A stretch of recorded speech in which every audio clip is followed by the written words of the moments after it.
Assalamualaikum teman-teman. Kali ini alhamdulillah gua masih bisa berbagi pengalaman ke kalian semua. Ya, di sini adalah kasus HP Itel yang nggak bisa dicas ya. Kita harus paham ketika HP nggak bisa dicas itu karena apa sih? Karena ada banyak faktor HP itu nggak bisa dicas. Ya, untuk HP ini kita tahu lah ya, ada longgar-longgar pada saat kita memasukkan USB ke konektor cas.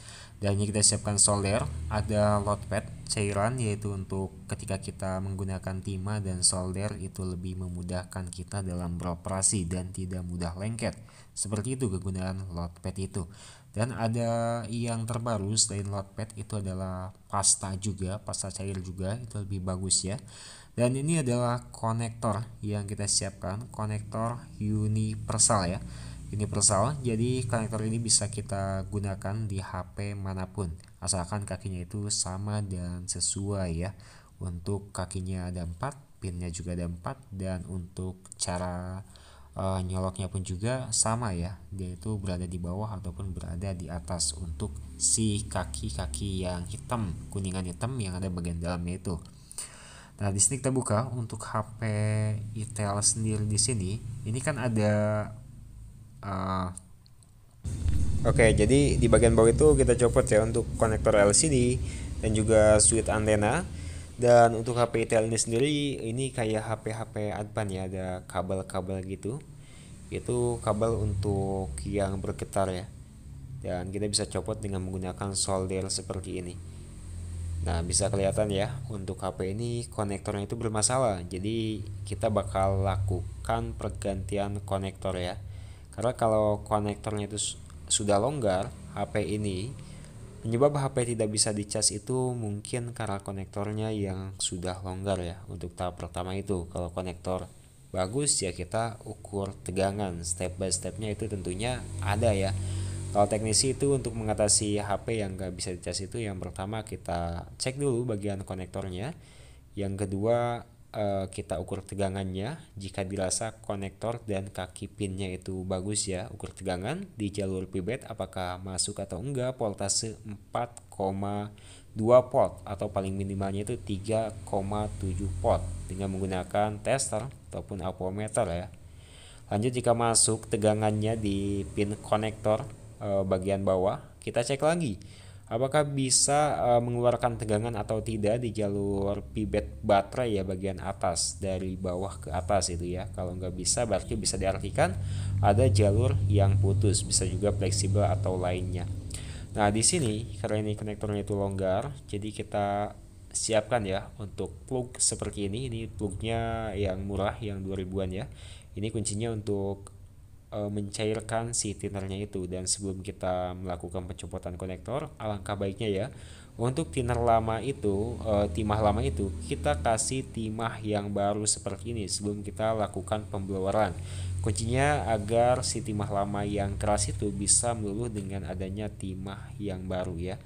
Nah, pencopotan ini agak sedikit berbeda dari teknisi lain ataupun YouTuber lain yang mungkin pernah kalian lihat juga ya. Di sini gue menggunakan blower dengan tegangan angin 1,5 dan panasnya itu 3. Dengan bantuan solder ya, bukan bantuan pinset seperti ini. Lalu kita rapihkan dan kita solder-solder bagian kaki-kakinya ya agar lebih merata lagi.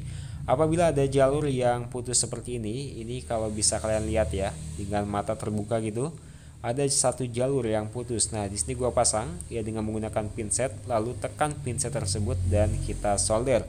Nanti kita tekan-tekan atau kita paksa tekan ya ke bawah dengan menggunakan konektornya nanti ya. Jadi si ininya itu nggak bakalan bergerak kemana-mana gitu. Nah, ini kan jalurnya yang putus, jadi kita ambil aja untuk yang putusnya. Jika masih ada, kalau nggak ada ya kita ukur aja apakah jalur ini jalur positif atau negatif. Kalau negatif itu lebih gampang, tapi kalau positif ya kita cari mengarahnya kemana lalu kita jumper. Tapi kalau masih ada jalurnya, kalian bisa lakukan cara seperti ini, lalu nanti itu bakalan ketekan sama konektornya. Jadi no problem ya, tidak bakalan terjadi apa-apa, dan si pinnya itu bakalan menghasilkan nilai yang seharusnya dihasilkan. Nah ini dia konektor seribuan ya kalau kita beli ya di toko spare part, dan kita pasangkan dengan menggunakan solder dan pinset seperti ini. Ini mudah ya. Jadi kita tekan ke bawah, lalu kita solder reduksi timahnya, dan kita nggak perlu melubangi si konektornya ataupun tempat konektor pada bagian PCB mesin konektor cas ini. Jadi kita cukup persisikan aja, lalu kita solder dan kita tekan ke bawah itu, maka si kakinya itu bakalan turun ke bawah juga ya. Dan pastikan itu harus benar-benar turun ya ke bawah ya. Kita bisa solder lagi, lalu kita bisa tahan dan kita lepas solder hingga semuanya itu benar-benar mengering tuh si timahnya, dan bagian bawahnya pun juga agar merata ya. Nah, untuk cara pergantian konektor ini keseluruhan sama ya. Untuk kaki 4 ataupun kaki banyak pun juga sama. Caranya itu seperti ini, tapi ya mungkin caranya aja sih yang berbeda ya. Dari setiap teknisi itu pasti berbeda cara ya. Jadi kalian bisa ikuti apa yang kalian mau ya. Di sini gua hanya berbagi pengalaman aja, nggak bermaksud menggurui atau apapun.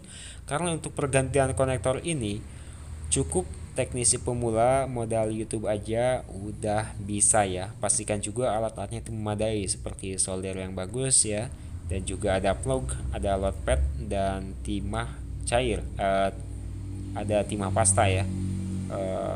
Bukan timah pasta kayak load pad yang tadi, supaya mencairkan dan si timahnya itu nggak bikin kental ya. Jadi cair dan nggak mudah menyatu gitu. Nah, di sini kita sudah rapikan juga untuk semuanya. Sudah kita bersihkan juga dengan menggunakan thinner, dan kalian bisa keringkan dengan menggunakan tisu ataupun lap microfiber atau apapun ya. Dan kita buka untuk aluminium foil. Ini tadi kita nggak jelaskan kuncinya agar mikrofon tetap aman.